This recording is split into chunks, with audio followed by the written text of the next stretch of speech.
ভাই আমি যখন গেমস খেলি আমার ফোনটা গরম হয়ে যায় এবং স্লো কাজ করে, এর কোনো সমাধান আছে?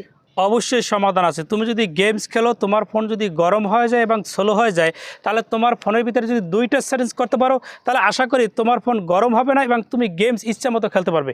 সেই গুরুত্বপূর্ণ দুইটা সেটিংস কীভাবে করতে হয় মোবাইল স্ক্রিনে দিয়ে লক্ষ্য করুন, তাহলে কাজটা আপনারা সহজে বুঝতে পারবেন। শুরুতেই আপনারা প্লে স্টোরকে ওপেন করবেন, এরপর উপরে যে প্রোফাইল পিকচার এখানে ট্যাপ দিবেন।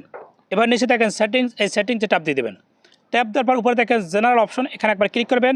ক্লিক করার পর একটু নিচের দিকে যাবেন, যার পর দেখতে পাচ্ছেন নেটওয়ার্ক প্রিফারেন্স একটা অপশন দেখতে পাচ্ছেন, এখানে একবার ক্লিক করে দেবেন। ক্লিক করে দেখেন অটো আপডেট অ্যাপস, এখানে একবার ট্যাপ দিবেন। এবার শেষে দেখতে পাচ্ছেন ডন্ট অটো আপডেট অ্যাপস, এটাকে আপনি সিলেক্ট করে দেবেন। এরপর হলো 2 নম্বর সেটিংস, আপনাদের ফোনে যে সেটিংস রয়েছে এই সেটিংসটা জাস্ট ওপেন করবেন। ওপেন করার পর উপরে দেখতে পাচ্ছেন সার্চ বার, এখানে ক্লিক করবেন। এর উপরে আপনি লিখবেন স্ক্যানিং, লিখে জাস্ট এখানে সার্চ দেবেন। অপশনটা দেখতে পাচ্ছেন, সার্চ দেওয়ার পর দেখেন দুটো অপশন ব্লুটুথ স্ক্যানিং, এখানে একবার ক্লিক করে দেবেন। ক্লিক করার পর নিচে দেখতে পাচ্ছেন ব্লুটুথ স্ক্যানিং,